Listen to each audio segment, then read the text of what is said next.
I'm John Payne, a retired PGA professional. Following the success of my first 4 videos detailing 27 reasons why we swing over the top, I will now explain my simple swing method which will enable you to get rid of your slice and draw the ball. I believe that this swing method is achievable by nearly everybody, whatever age or physical ability. But check with your golf pro, medical advisor first. I'm not insured and have no assets. I estimate that the swing taught by most golf pros is only successful for about 20% at the most of adults in completely curing a slice. Many people cannot just not physically get into the right position. I can't. Do my method properly and you will lose your slice. The concept of this method is to avoid the difficult transition from backswing to downswing that is awkward or impossible if you don't take up golf as a child, and to arrive quickly at a good position, club parallel to your target line in the downswing. So the idea of the swing is to get to that position as quickly as possible. The early setting of the wrists that I recommend puts the club straight into a laid off position. That's laid off, that is aiming over that way a little bit, aiming to the left. A laid position at the top of a short backswing that I recommend at least to start. All that is required from that position is added spine tilt, see this direction, to drop the club down to this position that we're looking for, club parallel. So from the top of the backswing, down there, bit of spine, extra spine tilt, drop the club down and then release. The looping action, which I'm going to recommend, gets the club at the top of the backswing moving backwards in that direction before you start down, as opposed to an over the top swing which has the club coming this direction. So looping it and swinging in this direction helps to get into the right position to drop down here to club parallel. Right, here we go. Stance parallel to target line. Feet shoulder width apart for a driver, less for irons. A slight spine tilt to your right, the address position. Bend the knees and bend forward from the hips. A fairly standard address position. Standard grip, firm with the left hand, loose with the right. Very loose with these last 3 fingers of the right hand. There is a reason which I'll tell you later. Right, firm with the left hand, normal grip with the right hand, but loose, particularly with these fingers, just resting there. The right bicep, keep that tight to the right side of your chest, all the way through the swing until there, when you can let it go. The right pectoral muscle here is slightly tense, pulling that bicep in here. Not so much the elbow, don't think in terms of this just yet. Bicep at address. And at the address position, tilt the head slightly to the right. And that helps the right and left. Tilt the head slightly to the right, which assists the backswing. And keep it still, keep the head in that position until impact as you swing round. Now, no one teaches this, but it works. Start the backswing with a slight wrist cock and left arm rotation clockwise and arm raise in this direction. outside of the target line. I don't think you can see from here. So I'm doing it something like this. Wrist cock and arm rotation and arm raise there. That arm rotation, the rotation of the left arm as you start the backswing is important. If you miss that out, it's much more difficult to do it later. Allow the arms as you swing back to pull the shoulders round as far as comfortable, and then the shoulders pull the hips and the left knee. So the arms then pull the shoulders round, the shoulders pull the hips and the left knee as far as you can go, comfortably. The top of my backswing is just about there. But I'm disabled and very inflexible, particularly in the back, so I can only get to that position barely a 3/4 swing. Don't allow the club to get too close to the chest, just to get a longer swing. Don't let it come right back here flat against the chest. Keep it away from the chest with this right bicep in here. Don't let that right arm collapse back. The club at the top of the backswing should point to the left of your target. With my swing, there it's well to the left. Even if you take a full 90-degree swing, it still should be slightly to the left. The reason it doesn't point straight is because you should have rotated the left forearm. A traditional swing takes you to there. I'm suggesting you do more this. The wrist flatter and the left forearm rotated slightly to take the club more there. This enables you to get into the right position on the downswing. Rory McIlroy, different pros do it in different ways. The really top players, but they nearly all have some degree of left arm rotation. Rory McIlroy rotates his left arm completely on the backswing. The reason he points to his club points to the target is he rotates turns his shoulders by more than 90 degrees, probably closer to 120 degrees. So instead of being there, he gets somewhere here with the club pointing towards the target. Most of us can't do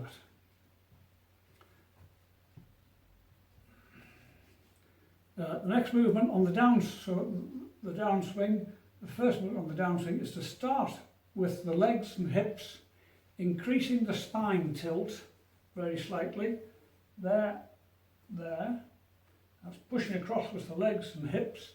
That drops the clubs down very close to the position we're looking for here at club parallel to the target line, aiming to the target.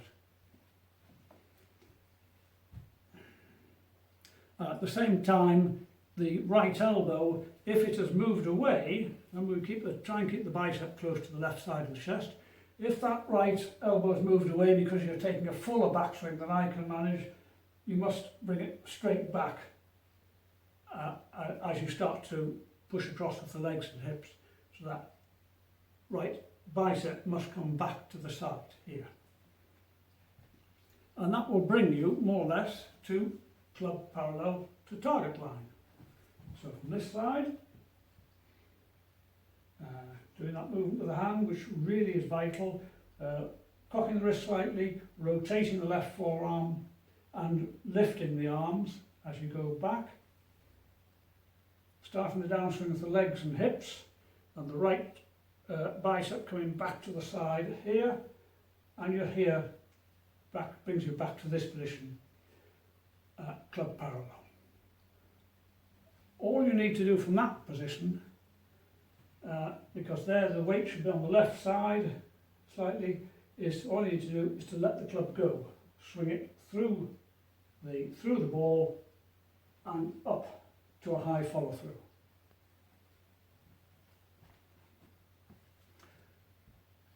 When you get to the follow through, I like the idea of holding that position. So up, down, down, club pulls you through the follow through, hold it for a second. Now, if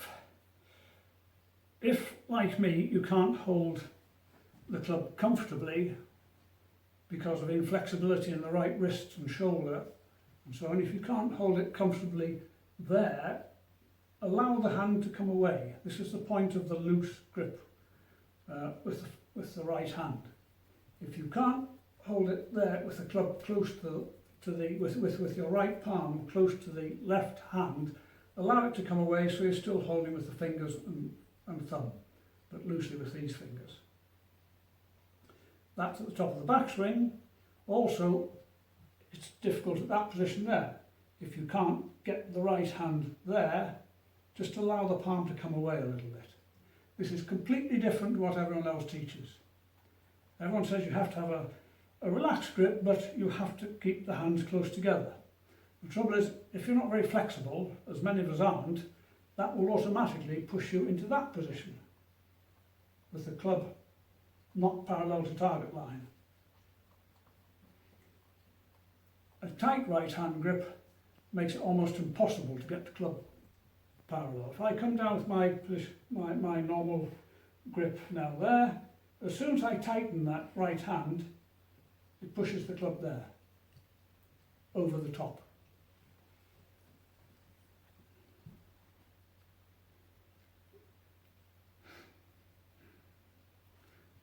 To practice this method, first work on the leg and the hip action without the club. The feeling is almost picking the hands up and then looping back and down as your legs and hips work to the left and round. This sort of movement. It's a looping movement. From this side.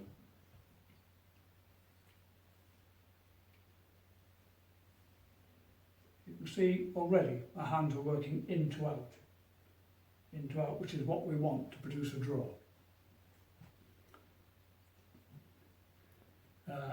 Remember, the purpose of this action is to get down here, club parallel. If I had the club will be parallel to the target line, weight on the left side with a bit more spine tilt, ready to release through the ball.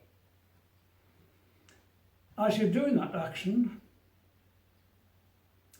add the wrist cock and the arm rotation into the movement.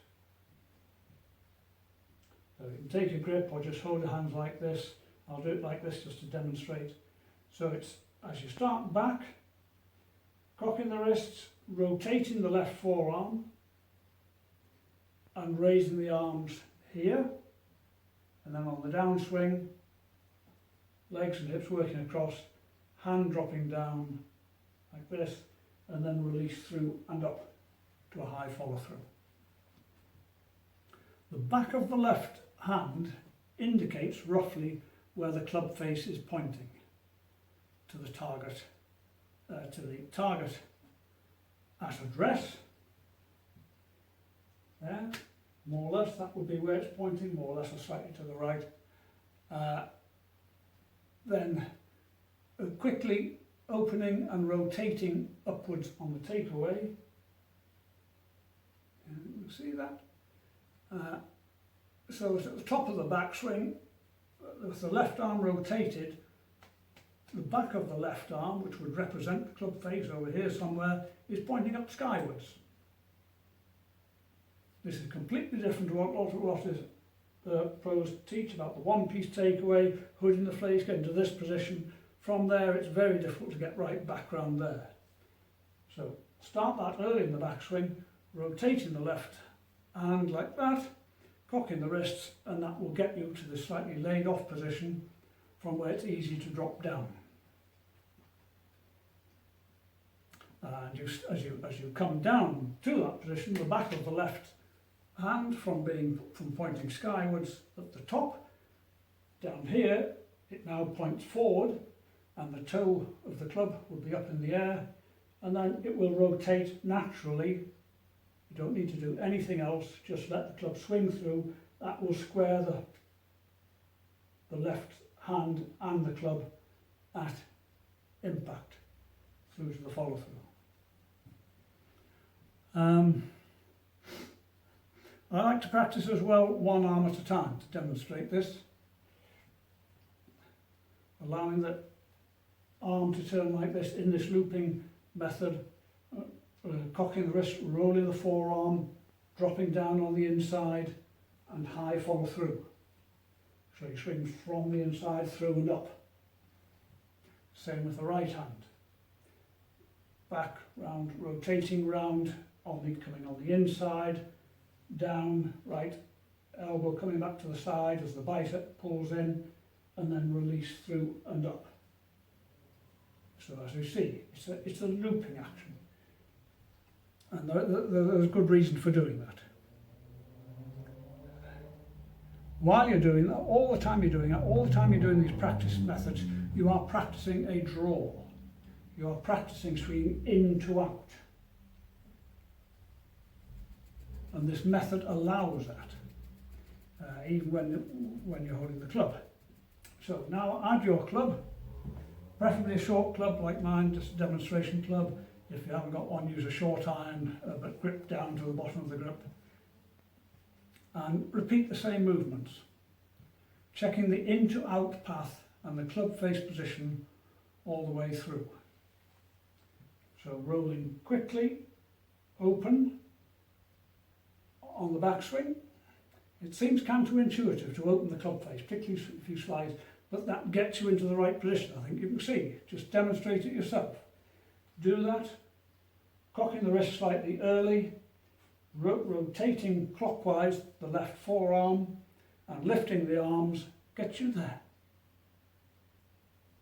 Then all you've got to do is that on the downswing. And then release.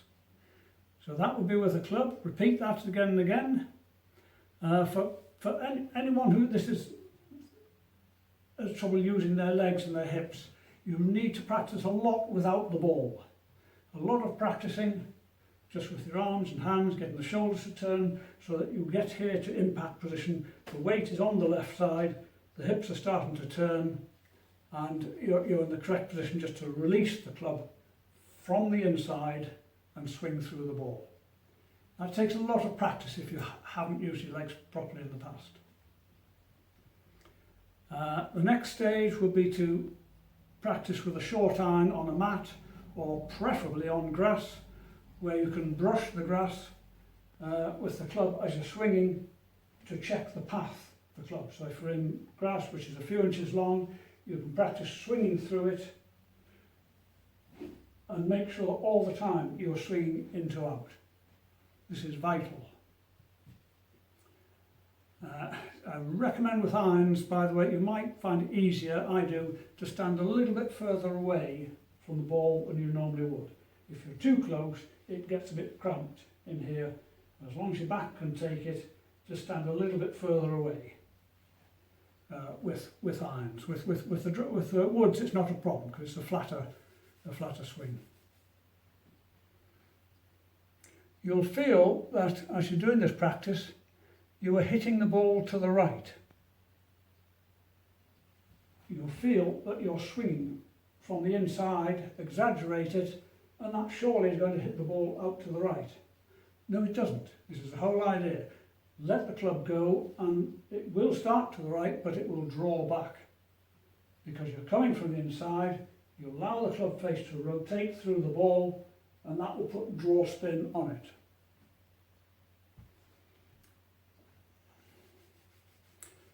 Check each of these stages, preferably with a camera, so it can go back a stage if things aren't working out right. If you're swinging through the grass, or when you come to be hitting balls, then you're not swinging from the inside, go back. Drop back to possibly to hitting with foam balls first before you come on to real balls. These are good for practice. It just gives you something to hit at and to aim at, but there's no point trying to hit them hard. You want to keep this swing very easy and relaxed. The most important point in all of this when you're practicing is never practice a bad swing again. You will perfect it. If you like the idea of the swing and that you go to the driving range, for example, when we're back out of lockdown, and start hitting balls again and again and again, you will go back into your old habits. I know, I've done this again and again. Feel you're doing the right thing, but you're not. You're picking up and possibly doing a figure of 8 on the backswing. You feel you're going back here, but no, you're coming back over the top again. So never practice a bad swing. Keep checking with the camera. Make sure that you're doing the correct action.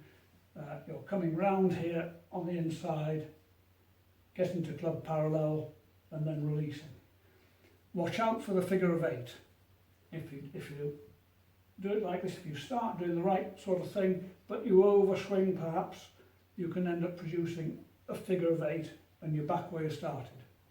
Keep the swing short and easy, there to there, and you will get back on the inside. I recommend you always start your practice with a short iron, working on short swings, work up to medium irons, and then a driver or 3-wood, finishing with easy short irons. Never practice if you are not swinging into out.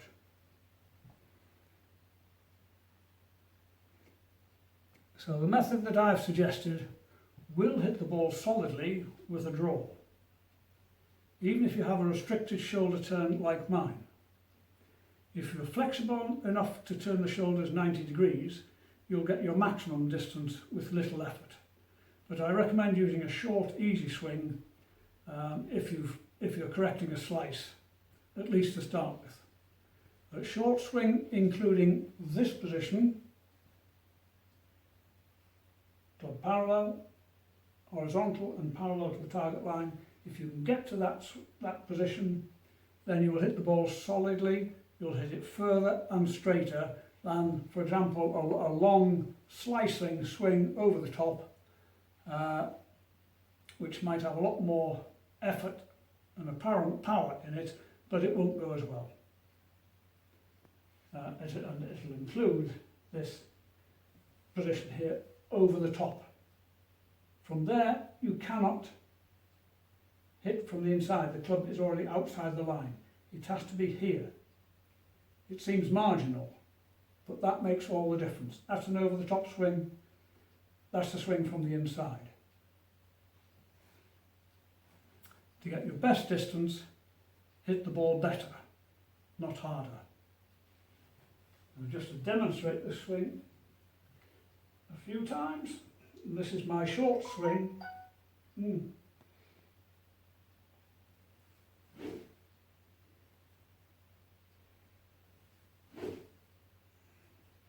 It feels, to me, like quite a big loop. But I know from having filmed it that it's not. It's taken the club back and it doesn't loop all the way here. Sometimes it goes back and then comes straight down. Sometimes there's a slight figure of 8, but I still get there. But have that feeling of looping back, picking the club up, taking it round, short backswing, release through the ball. I hope that helps.